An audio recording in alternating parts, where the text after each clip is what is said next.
Welcome back to another video. Today I am going to show in this video how to use Microsoft Defender offline scan to remove stubborn viruses on your Windows 10 or Windows 11. So before going to start the video, if you are not subscribed my channel, please subscribe. So let's start the video. Guys, if you want to offline scan using your Microsoft Windows Defender on your Windows 10 or Windows 11 from viruses, then I will show you how to do this.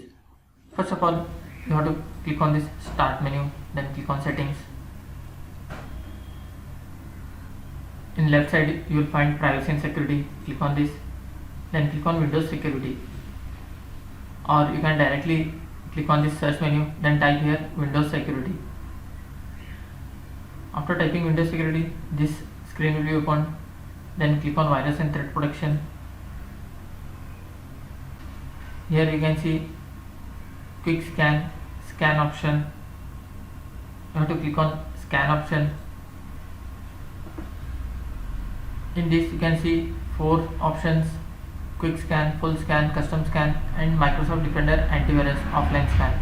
You have to select this option.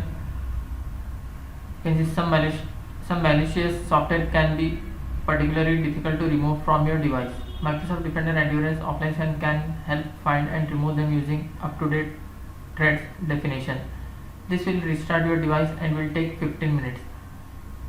When you click scan now, then your device will be restarted and it will take around 15 to 20 minutes. After completion of this, hope your issue has been fixed. That's it guys. So in this way you can use Microsoft Defender offline scan to remove stubborn viruses from your Windows 10 or Windows 11. Thanks for watching. Hope if you like this video, please like, share and don't forget to subscribe.